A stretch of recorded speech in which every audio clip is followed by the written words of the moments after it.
Welcome everybody to our fifth episode. Yes? Fifth episode. Wait, is it I fifth? think so. I Yeah, don't even fifth, know. fifth, fifth. Yeah, with James Wheeler last time. And yeah, today's our fifth episode. Today we have no guests. It's only me and Brandon today, but we have a very interesting topic we want to discuss about. It's a very big one. I think we want to talk about it because we both are in. We do run into where we have partners that don't the whole process of a bodybuilding show. Some conflicts we may run into, and we wanted to address that and potentially ways to handle that or handle these kind of situations. But before we get into that, Brandon, how's prep going for you? It's really March right now. It's beginning of March, and we're technically just really like 9.5, almost like 8 weeks away from your first show. Yeah. So yeah, Yeah, man. really getting there. I am feeling good this week just because I had a diet break. So if anybody's watching this and doesn't understand what a diet break is, essentially I just brought my calories up to maintenance for a full week, and carbs are up, energy is up. A lot of the symptoms that I was feeling before kind of dissipated, but now I'm going to be going back into it. So I'm just excited for this final push into the show. But yeah, before this, before the diet break, was definitely feeling some symptoms of more so mental symptoms, like just like more irritability, more kind of overwhelm, more a little bit more food focus for sure. But I've definitely dealt with more food focus in past preps. But I just knew that with these symptoms starting to come up, I just was like, okay, like I should probably have a break now rather than later, just to ensure that okay, we get these symptoms down so I can really push for this last 8 weeks before the show.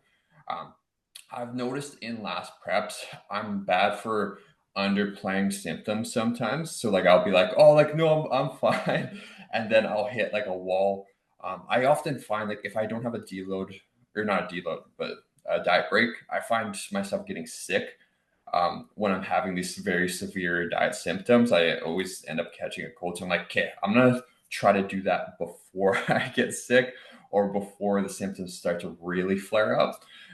So I know I was actually watching some old videos of Alberto Nunez, like I think his prep in like 2021 or something like that, and just about how he was trying to reduce the symptoms of prep as long as he possibly could. And it wasn't until like the last like 4 or 5 weeks where he was really where he actually felt like extremely dieted. So that's what I'm trying to do for myself is really push those symptoms off. So like I know probably within another 2 weeks I'll probably start really feeling some pretty gnarly symptoms from prep, but I just wanted to push that off as long as I possibly can to feel as healthy as I can, so I can keep this prep going for a longer duration. As I feel like my last prep, I was kind of like with Jeff, I was being very fairly transparent, but sometimes I feel like I should be like I always downplay sometimes the symptoms and then they just catch up to me and I'm like, okay, I can't keep doing this. Like that's kind of what happened towards the last prep because I was gonna do another show, but I was just like, man, I just mentally can't handle it. So this time I'm trying to really keep those symptoms down so that I can maintain this prep for longer than last year. How about So how's your condition though? Is it, coming together after a full week? Like what was your body fluctuation before the diet break and now 1 week after the diet break? yeah, so I was around 173. Like I was getting low weigh-ins around 173, probably averaging I think it was 178. This week my average is I think around 179. So I had some weigh-ins of like 180 and everything like that, but I got a lot more fullness back. Like I even look a bit more conditioned now than I did before. So I think I dissipated some water as well. Um, so yeah, I think I'm in a good spot. Like again, when I did the BC Cup last year, a lot of guys were coming in very full, but weren't quite as sharp as me. So Mhm. like I don't care too much if I'm a little bit less conditioned for that first show, but just bringing a lot of fullness. And then when it comes to the WMBF, I'll have a little bit more time to get a little bit more body fat off for the Kelowna show. And then if I do classic, I'll have about a month or so to get a little bit more off.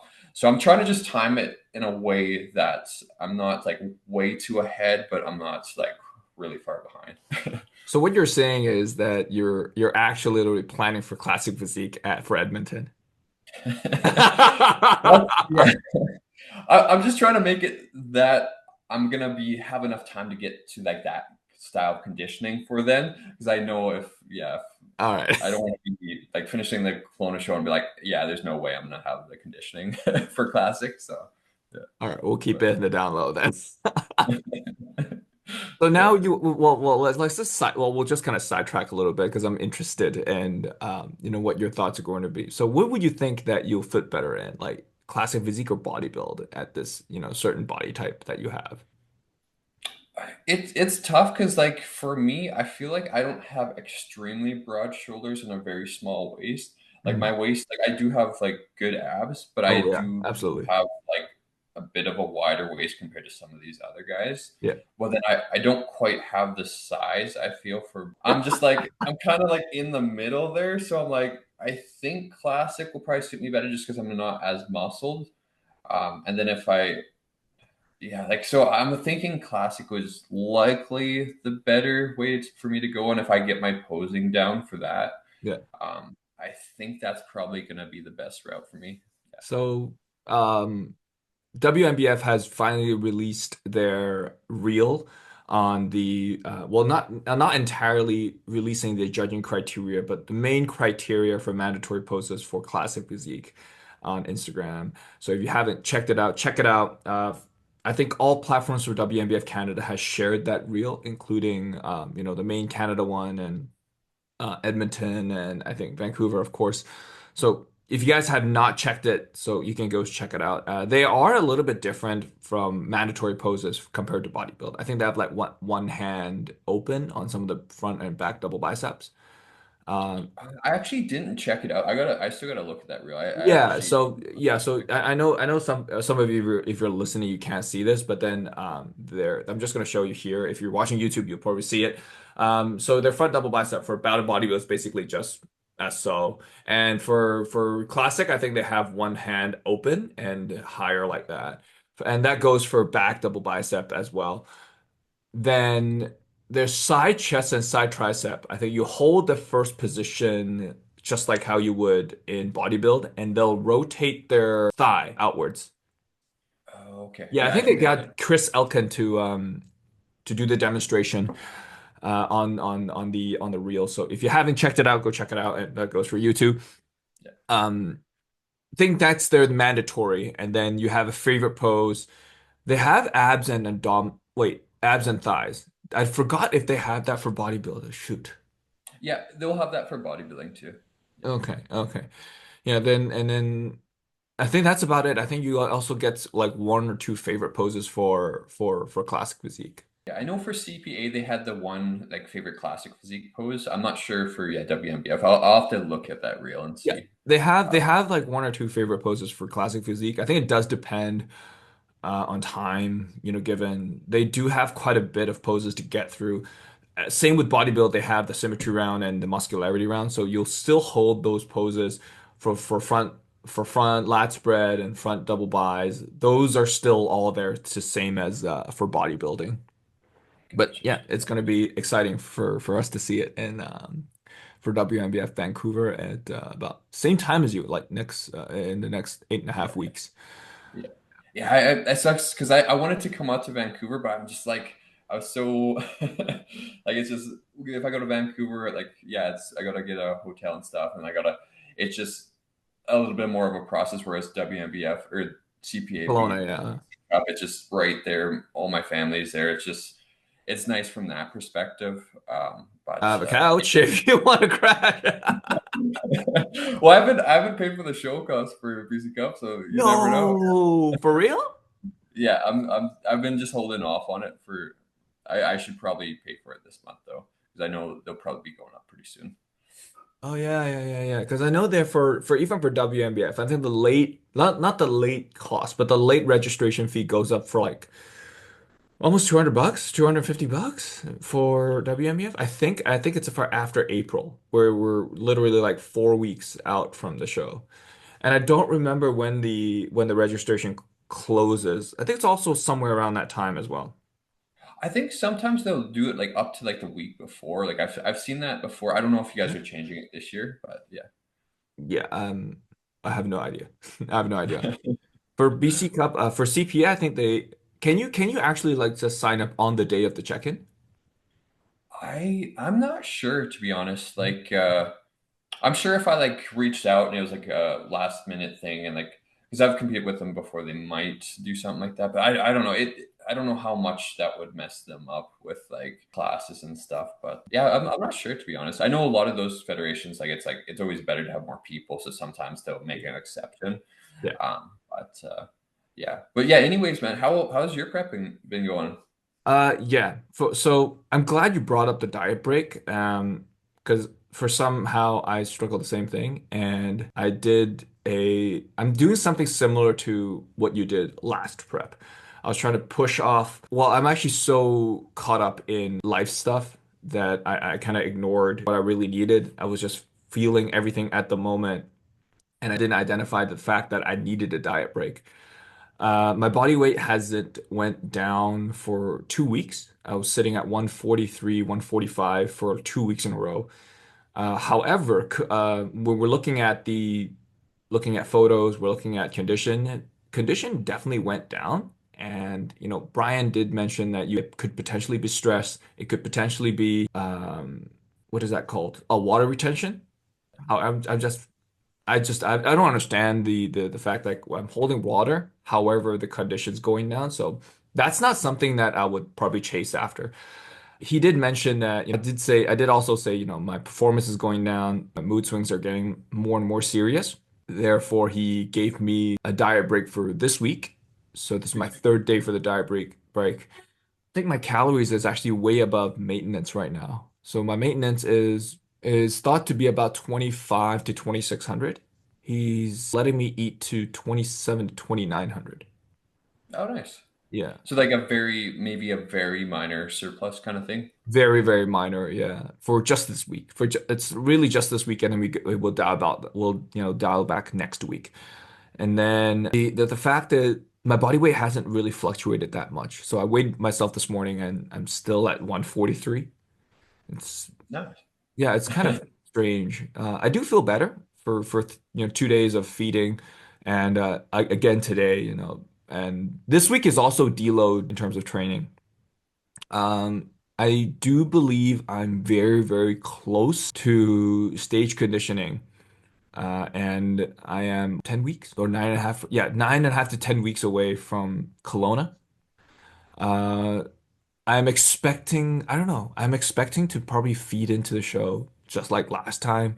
I'm not sure how many weeks out we're going to start feeding, and I'm actually very suspicious if I will be able to reach what is 62 kilos in pounds.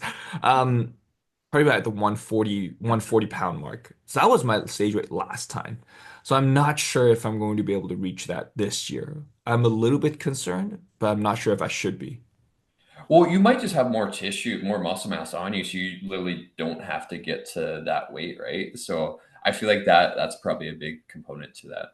Yeah, I would want to think that as well. I hope that is actually true. 3 years of, being an off season, putting on 3 kilos of tissue. For me, that's a little bit of a stretch, especially at my age. Um, so that's just something that it's in the back of my mind. But we'll see. We'll just do our best moving forward. Yeah. I was just gonna say, with the feeding into the show last year, maybe explain to the audience like what that looked like for you when you guys were feeding into it. Like Oh, how quickly did you guys increase calories or carbs or oh, fats or that's whatever oh yeah, you that's a did? really good question. So I wouldn't a very common tactic a lot of bodybuilders would probably use. It's better now. People would start quote unquote carbo loading into the show. Mainly, usually like 1 week out of the show or during peak week, they'll start feeding into the show, increasing carbohydrates um, every single day. And then it will just suck into the muscle and it'll look more full on stage. So for my last prep, we achieved condition. We looked really flat 6 weeks, 8 weeks from the show. And we kind of held it at maintenance. So for me, it was like 20, yeah, it's about 24, 2500 calories. We held it for maintenance until we were 3 weeks out of the show, and we started increasing calories and carbohydrates week by week. We kept protein fairly high. Fats levels started to climb about 5 to 10 grams every week. And during show day, we sort of had the same food. Therefore, the loading and the body response is a little bit more predictable. And we gradually increased body weight for about roughly about a kilo for per week. So that was my loading. Yeah, that was my loading. And then I do think that the one thing that I could have done better was increase a little bit more sodium. I was a little hesitant on the 2020 show for the sodium intake. I should have been a little, I could have put a little bit of faith, a little bit more faith in it and add that bigger slice of salt in some of my foods. Gotcha. Yeah, it's crazy how much like that salt will help allow more fullness too. Yeah. Like it's crazy just like having that because like that's the same thing with my clients. Like before they're going on stage, like usually we're having a big bout of sodium, Yeah. and you just see the veins just start to really pop, the vascularity, and then just even that fullness. Even if somebody's a little bit too flat, that can just even allow for a bit more fullness to the physique as well. So that would be that would how would be we'll probably approach the show I think the same way. I think you yourself as well. We'll probably approach the show the same way as we did. It has shown that it's coming a little bit more common now with a lot of other athletes, slowly feeding into the show instead of rushing at everything into peak week. So I think that's a really good thing, the right push direction on how bodybuilding has improved over time.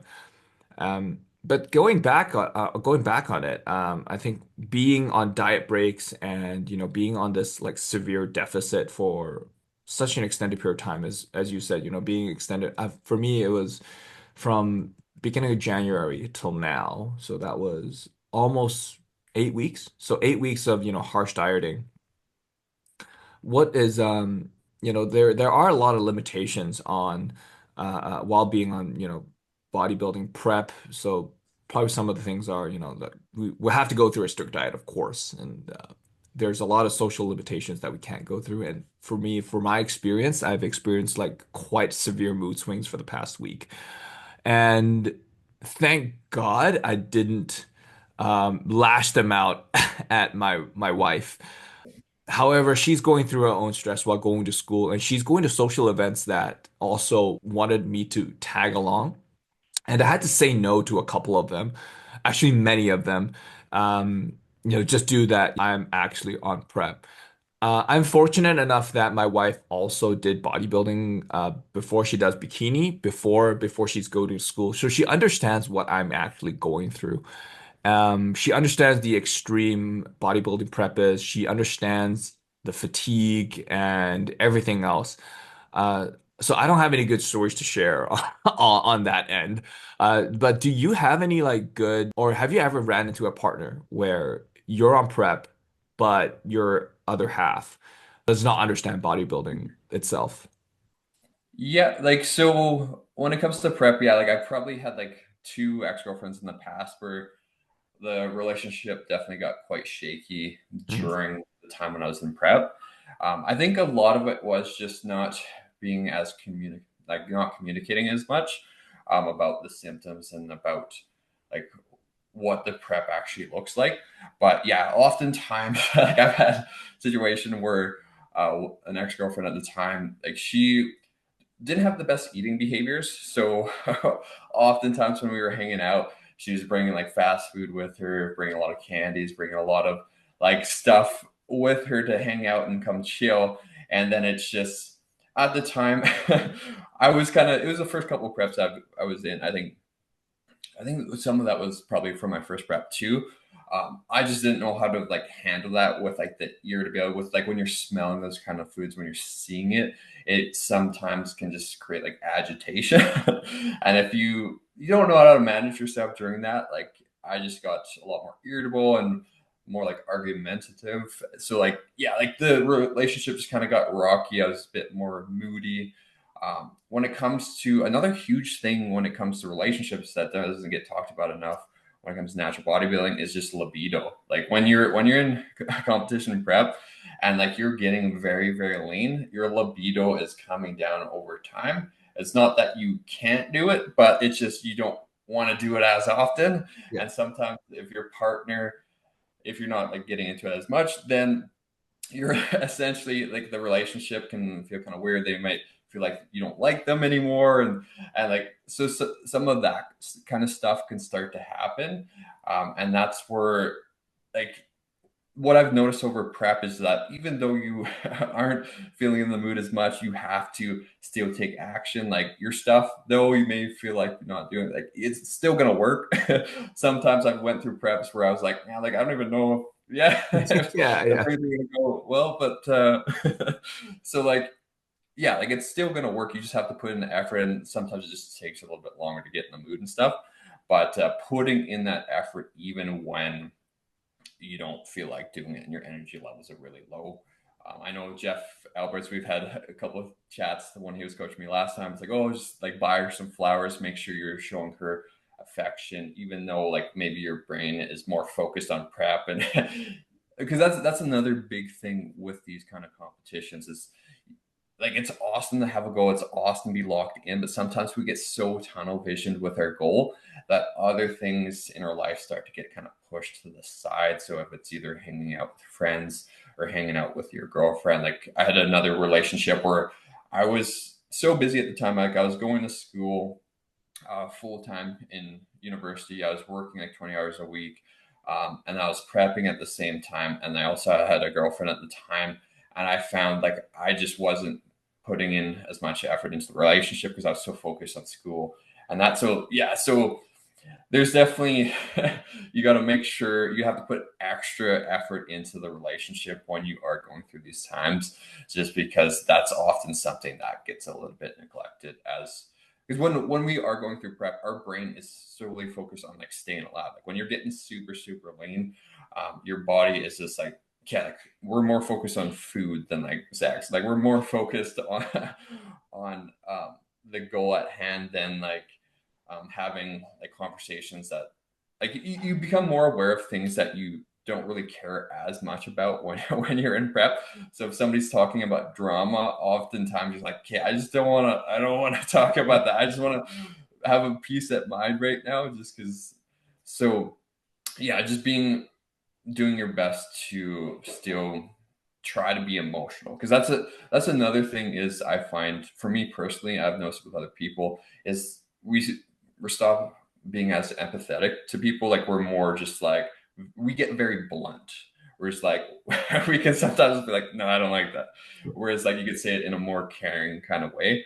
So those are kind of some of the main things I would say we're having when I've been in relationships is just yeah, sometimes I catch myself being not the nicest person. So that's where nowadays I try to take a little bit longer to respond to something that's maybe like kind of frustrating me and like try to think of the words that I can express so that I'm still caring but not being a dick about something.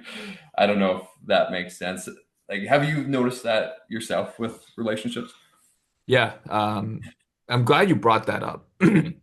It's a very good point, and there are times, um, even in a married relationship, I do believe there's times where you have to make an effort to, sustain the marriage. I think it's just like being any other relationship, even it's if it's just your partner. There are times where I still have to make an effort, to spend time with her. I don't want to say it's a good thing, but I would say that I could be more focused on prep is because my wife is also busy with school. So she doesn't have all the time in the world for me. So it's basically now I don't want to get to a stage where it kind of feels like roommates. Where I'm doing my own prep thing and then she's doing her whole school thing, and then we don't really have sort of like quote unquote time together. Usually, this is something that we commonly hear. The other half would probably be reaching out, saying, "Hey, you don't have like us time no more. It's like only you and I'm doing my stuff," and they get lonely. And now, I try to make an effort. So things like she would have gatherings with her new friends, I would say her new class buddies. They would have different activities, and I would see if I could go to and support them on some things. For instance, if they're having, of course, a potluck or like if they're dining out, then those are things that I probably would avoid. However, they do have other activities like badminton. That is something that I could join in. I probably just down a protein shake so I don't feel that tired. And then that could be, that could contribute to my quote unquote cardio and just exert another, I don't know, 150 to 200 calories there. So that is something on those that I would be share her part of her life, and you get to meet on some of her new friends. At least I know who she's hanging out with. And so for me, it's a little bit more simple for me. I don't really hang out with anybody. Um, it's that, or either I hang out with you, once or twice every week online, or I'm with the other gym trainers at the private studio that I train my clients. And that's the only people I see most of the time. Therefore, she knows them, she knows you. She's not that worried of who I'm around. But I try to come up with activities for us to do together that we can do together. It would probably not be cooking or dining out. That's something that I can't do. However, I think walks or movies, well, the weather is kind of like spring is coming and it's getting a little bit more warm, at least hopefully. And we can go out for movies, which we still haven't done. And yeah, and she tends to be a little bit resistant to walks, and especially in this weather, it's raining.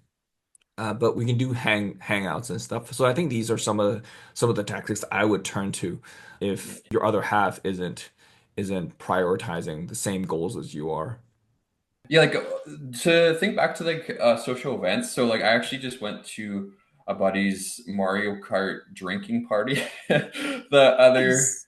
the other weekend there. And like so I advocated myself one drink, one low calorie drink, and that's it. But the way the game worked with Mario Kart is like you would have a drink and you'd have to finish your drink before you finish the race. So for me, I had one alcoholic beverage that I fitted into my calories, but the rest of it I was literally just chugging Diet Pop. While all these guys are getting like smashed, I'm like just sitting there chugging Diet Pop while I'm trying to raise. So like I feel like there are ways you can go about doing that. It depends what phase you are in prep. Like like if you're like real close to like stage condition and like you're like very irritable, very hungry, very low energy at night, it's probably going to be very torturous going to something like that. Especially they had snacks and stuff there too. I was kind of just sitting away from the snacks. I was just kind of chilling on the couch and stuff where they didn't really have much food. So I was just trying to do things to reduce temptation and stuff. So I do think you can do these kind of events if you know that you're gonna be able to manage and not accidentally slip up on your diet. Because I feel like there's a couple of types of people. Like some people can go to these events and be fine, and like the peer pressure doesn't get to them. Some people, it's like it just kind of eats away, and you feel guilty for not having the food, and then it just turns into like you're kind of resenting people, and then it you can just kind of give off a like not the best vibe. Yeah. So you gotta just make sure that you're managing yourself. And since I've went through the prep so many times, I can generally manage myself. Last prep, I actually went to a concert between the last show or the my second last show of the year and the last show of the year back in 2022. Probably wasn't the best idea. As like yeah, I ended up staying up till I think like 1 in the morning. Like everybody was drinking around me. I think I just had a couple like tokes of weed and like was just a little bit stoned. But like, man, I felt probably the worst I felt all that prep when I was there. Like we ended up going on to the area. Like we were sitting down originally, so I was like fine, but then everybody was willing to go up to the area where you would stand up close to the stage. So we went and did that. And I just felt like I was like sleeping, like I was like in like a dream state while I was there, just because I was so tired. So I feel like there's definitely a fine balance between doing events to like please others and like to make sure that you're not going to mess up your prep. So I probably wouldn't do that again that close to the show, but if it's further out, I'll do it. So I find it's a fine balance between making sure that you can still have fun and you can not just consistently say no for like say like 20 weeks straight. But if there's a couple weeks in there, especially if you're digging where you're saying no to things, I think that's totally okay. But just having that fine balance. I agree. And yeah, just picking the activities, I think is also important. So where we're you're during prep, I think energy availability is very limited. We're not eating that much already, so we don't really have that much energy to spare. Yet just getting through the day itself with working and basic life stuff that we have to go through.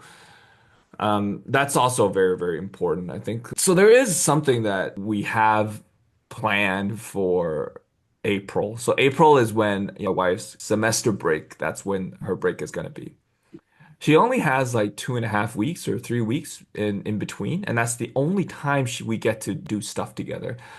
But that being said, I'm literally 6 to 4 weeks out from the show. Yeah. So I think the only thing I found myself another hobby to do. It's a very expensive hobby. I'm modifying the car for me to be able to do some off-roading. That's something that has picked up late last year, and that is something that does not require food. So thank God for that. And it just takes a lot of time just driving to wherever up in the mountains and having a group of that little community of off-roaders. And that's an activity that we can share together. She hasn't been, therefore, that is something she would get to experience this year.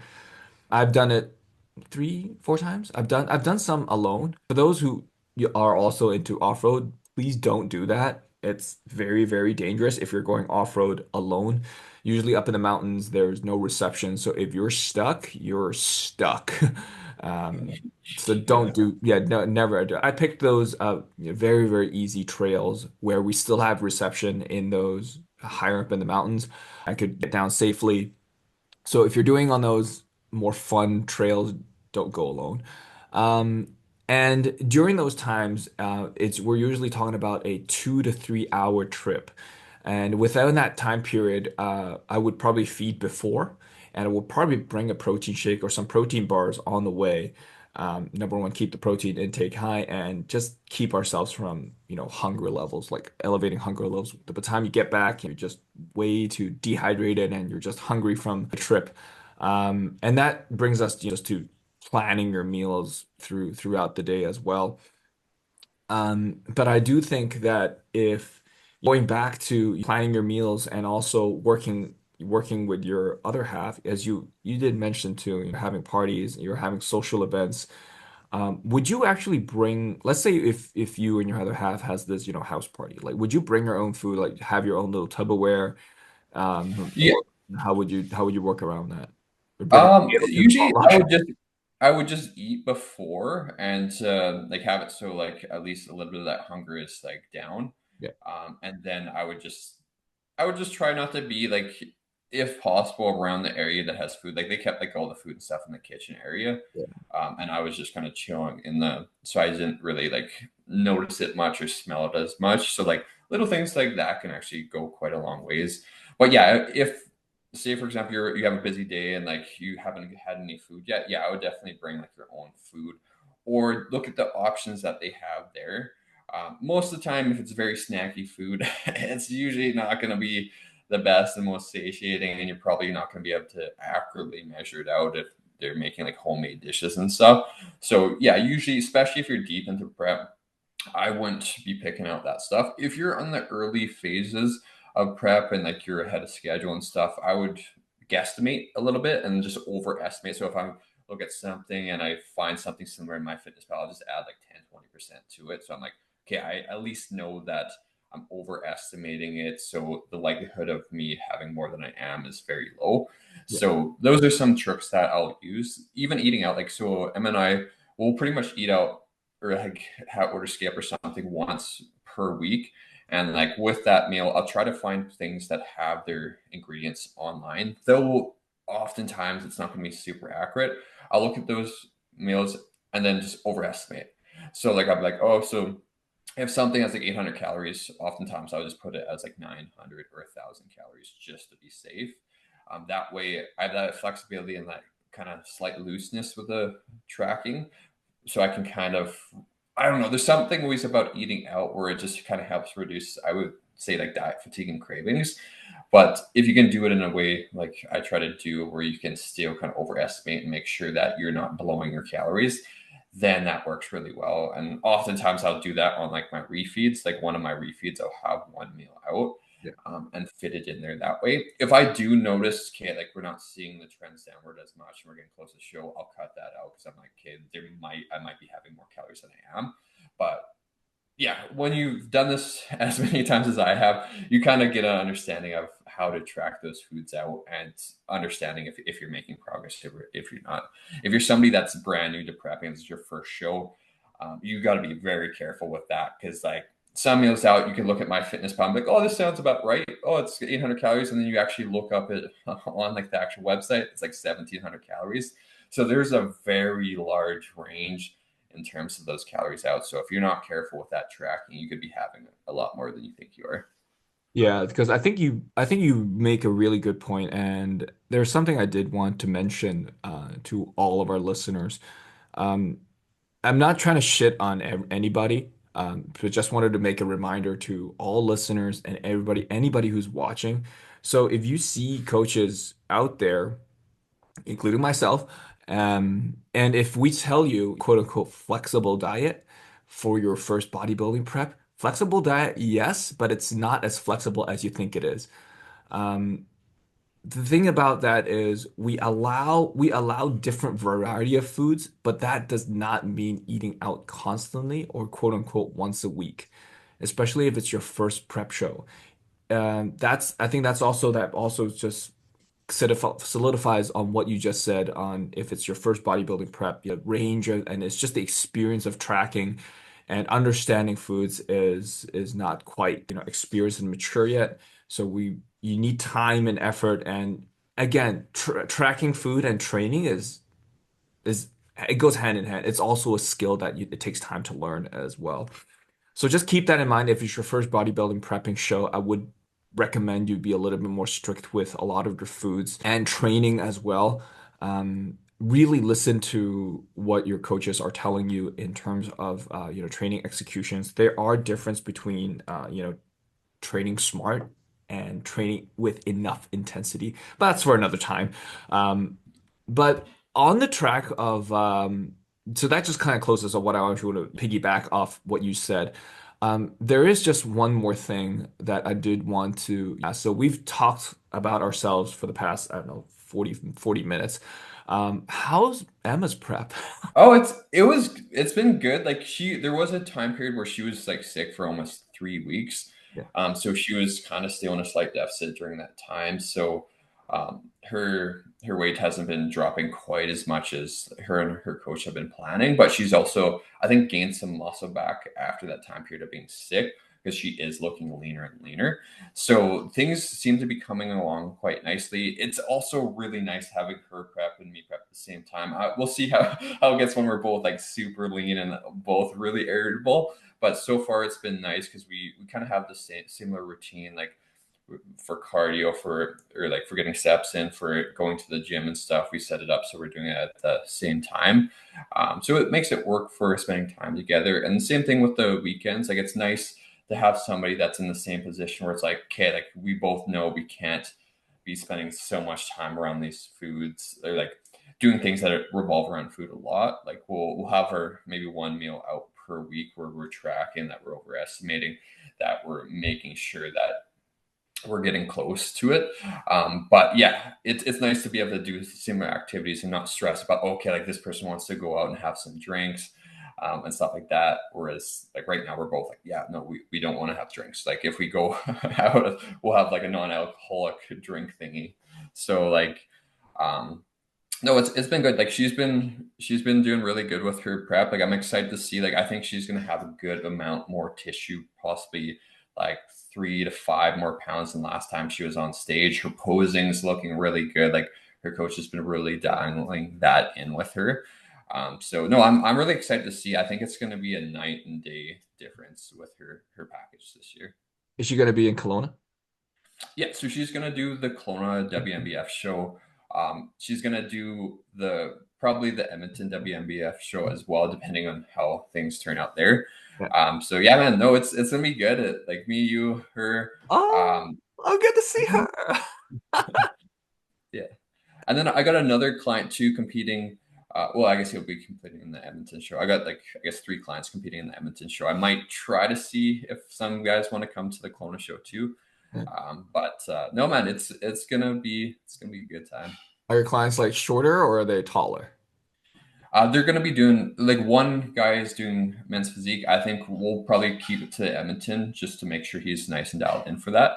The Uh, other two bodybuilders, they're just bodybuilders. Or I might see if one wants to do classic too. Um, Keep but them away from men's physique. But no, man, it's gonna be fun. Like it's, I'm not sure how big the WNBF Kona show is looking right now, but I'm hoping it's gonna be a decent size. Yeah. Even though I do know, I can't tell you if, but I honestly, I don't know. I know so far we have quite a bit of people for Vancouver. It's going to be very similar to last year, and we're expecting a little bit more since it's being in March. Yeah. That's awesome, man. Do you Yeah. think you can convince some of those guys that are doing Vancouver to probably do Kelowna as well? Some I've asked, I've done, the 3 workshops. So the workshop in February, and then we did 2 posing workshops just last week. And we've talked to some of them, and not everybody's willing to travel out to Kelowna, though it's 2 weeks. It's cost, and some of them may just want to do that one show in Vancouver and just call it. And that's some bikinis are willing to travel over there. For men's, I haven't ran into one that will see in Kelowna. There some of them are still thinking about it. I'll see if I can get some people from the CPA in the BC Cup. Like, hey, you want to come to this show? As long as Don't. they didn't beat me. Just Yeah, kidding. yeah. Please don't. No, I don't care. I'm always up for like competition. Like I would way rather try to get a pro card with like a big show than one that there's not like there's barely enough people for a pro card. I find like I just feel better in myself in getting a pro card when I feel like I honestly deserve it. So yeah. Yeah, I understand it. So even like last year when I was judging for Kelowna show, there wasn't many athletes. I wouldn't say there's many athletes, but every athlete that stepped on the Kelowna stage was stacked. So it's not really a quantity. It's more of Yeah. every athlete has, very high caliber quality. You can see, Lauren was up, that she won her bikini, her very first show. Man, her physique was stacked. I think Brad prepped her. Okay, Yeah, Brad nice. prepped her, man. And then, Yeah. yeah, it was amazing. And she did well in Calgary for her pro show. And I think she went to Worlds, but I don't remember what she placed. Yeah. I think the world so this year was just so stacked that everybody was having a hard time creeping up and placing. So, Yeah. but no, she looked awesome. Like she definitely brought a really good package. Yeah, I can't wait to see it. But yeah, so just dialing back to, what our topic was. I just want to remind all listeners, that, support is also a very important part of the relationship. It's a two-way street, honestly. So I hope our experience, at least your experience, Brandon, I didn't really share much, really helps, to acknowledge your partner's needs and just creating opportunities to spend time with each other and share experience and make goals very, very clear. And let's hope things don't get toxic, evaluate your relation dynamic with each other. And that would just bring your relationship a long way. Just remember, bodybuilding is just a temporary thing. You can't be an athlete for life. Bodybuilding is temporary, and your relationship is the long thing. So Yeah. prioritizing your life is also important. That's it for me. Anything you want to add? Yeah, I would just say, like, again, like you want to be on stage and having people there watching and supporting you. So if you're treating those people not well, they're probably not going to come watch you and support you. So yeah, you at the end of the prep, you want to make sure that you're keeping these relationships intact so that you're supported. Because like, yeah, when that show ends, you don't want to be like, okay, I just destroyed this friendship, this relationship, this position at work. You want to make sure that you're doing everything in your power to still put emphasis on that and balance it with your prep. Yeah, I agree. That's very, very well said. So again, relationships are very individualized to all of you. So if any questions or anything that you want us to address, you can send us DMs or leave in your comments section below. We'll check them out.